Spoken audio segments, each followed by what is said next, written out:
You're watching ChillyBoy Productions. I'm Larry ChillyBoy Chilson, and this is my review for Challengers. Now, before we get into this review, make sure to go ahead and click that subscribe button down below so that you can chill with me on each and every one of my latest videos.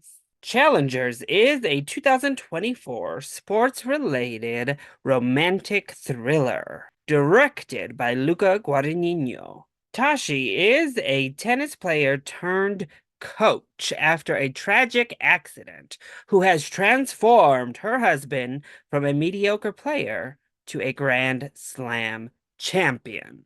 To jolt him out of his recent losing streak, she makes him play a challenger event. But tensions start to run high when he finds himself across the net from a former prodigy turned burnout that also happens to be his former best friend and Tashi's ex-boyfriend. The film stars Zendaya, Josh O'Connor, and Mike Feist. So outside of film, I am also a pretty big sports fan in general, and one of my sports is tennis. I am a Williams sisters fan through and through to the end, but I love the sport of tennis. So when you couple that with a bisexual, tension-filled romance starring Josh O'Connor, who plays gay quite a bit, Mike Feist, and Zendaya, yeah, I'm already hooked. And then you add on top of that the amazing director, Luca Guadagnino, and that all adds up to being one of my most anticipated films of 2024.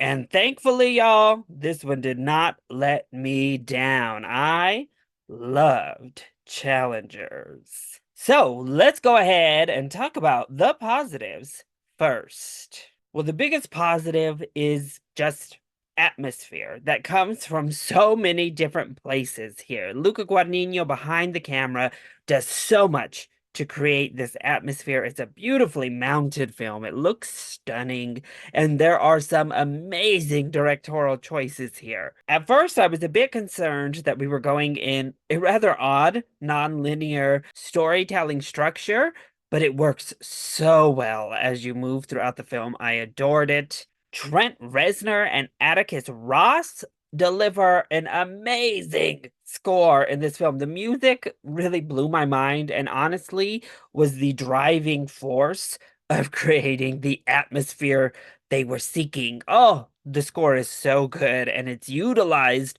to perfection. The cinematography also is lush and beautiful. As I said, it's a beautifully mounted film, but Sayamdu Muktipram does such a beautiful job creating this stunning film. The cinematography is just beautiful. As you expect, pretty much anytime Luca Guadagnino comes out with the film, you can expect some beautiful cinematography. And then our actors, our main trio, all create atmosphere. Zendaya is probably the best I have ever seen her, which is saying something after that amazing performance she just threw down in Dune Part 2. She's even better in Challenger. She's so good. Zendaya completely owns the screen. Every single frame, she commands it. And that is exactly what the character calls for. But she lets that break and the veneer starts to shatter. But yet the cunning still remains. Oh, it's such a beautiful performance. And then we have Mike Feist, who is dreamy as all get out in this movie, first of all, which is what he's meant to be. But he plays this character so well, this vulnerable character, certainly the most vulnerable of the three. And you just buy it. He's so good in the role. And then Josh O'Connor is kind of the loose cannon here, the most unpredictable of the group. And he's amazing. All three of them deliver knockout performances, and the chemistry is fantastic, specifically for me, between Feist and Josh O'Connor. I thought their chemistry together was dynamite. Oh, so good. And the entire film just is enticing. It's alluring to you as a viewer. it really kind of seduces you in between all of these factors. It's just a very seductive film. The tennis itself is very hot and alluring. The dialogue is so seductive. The actors and their performances, everything about it is just seductive in the best possible ways. And that's all without being like overtly sexual. Very rarely does this film go that just like on screen sexual. Instead, it just entices you throughout, kind of like something like Call Me by Your Name, that doesn't depict a whole lot of on screen like sex. Instead, it just continually brings you in with the lush nature of it all. And it's entertaining. The tennis is entertaining. The drama is entertaining. I was fully invested in what was going to happen. This match that it all comes down to is so crazy. Not at all tennis accurate, let's just be honest. But it is all just drama at its best.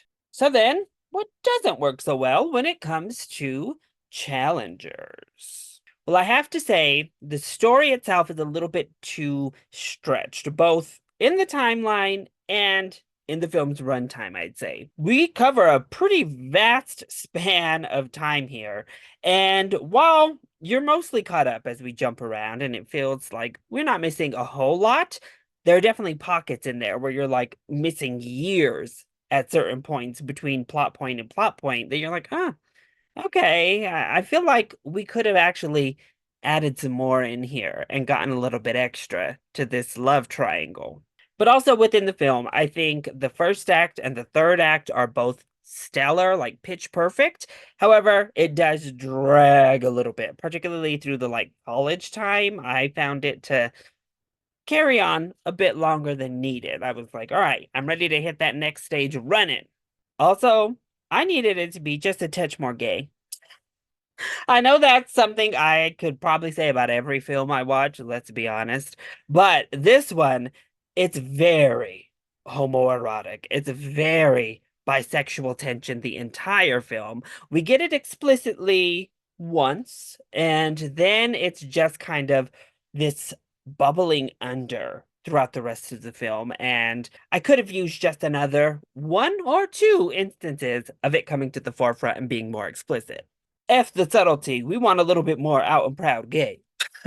And then, yeah, finally, just some nitpicks with the tennis itself. One, I know it is an ongoing joke in the film, but oh my gosh, Josh O'Connor's character has about the ugliest serve I have ever seen in my entire life.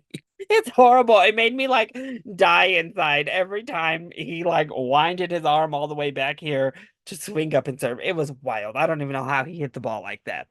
But then, like, some of these rules, I'm like, what are we doing? We just gonna let them go on and act a fool umpire. More or less, they get it right. More or less, it's like proper stuff. But every now and then, I was like, all right, we gonna call something or what's going on here? And also, I think in some of the tennis scenes, Luca went a little bit ham with the directorial choices, how the camera work goes crazy, particularly in one scene near the end of the film. You're just like, whoa, vertigo. My head is spinning like a tennis ball on this damn court, which was the intention, but was it the right decision? But overall, I loved Challengers. I could not help but be seduced into the film's naughty natures. The drama was continuously entertaining. I had fun with the tennis, and this was a love triangle I was more than happy to be in the center of. So I definitely say check out Challengers if you are somebody who likes a sports movie. If you are a fan of tennis, I think you're going to have a good time with this movie, just on a base level. But even if you've never watched tennis in your life and don't care about tennis, yeah, it's a lot of it in here. But if you like some juicy drama, if you like a nice romantic thriller, if you're down for the vibes, I think you're going to have a good time with Challengers. So definitely give it a chance, give it a shot. Check out Challengers once it releases into theaters on April 26th. So that is my review for Challengers. I hope you enjoyed it. If you did, go ahead, click like down below and subscribe to the channel so that you are always up to date on all of my latest videos. Also, join in on the discussion. Are you excited to see challengers? And what is your favorite Luca Guadagnino film? Let me know either in the comment section down below, or you can hit me up on Twitter. I love you all so much for your continued support. Mwah. Thank you for watching, and we'll see you next time. Bye.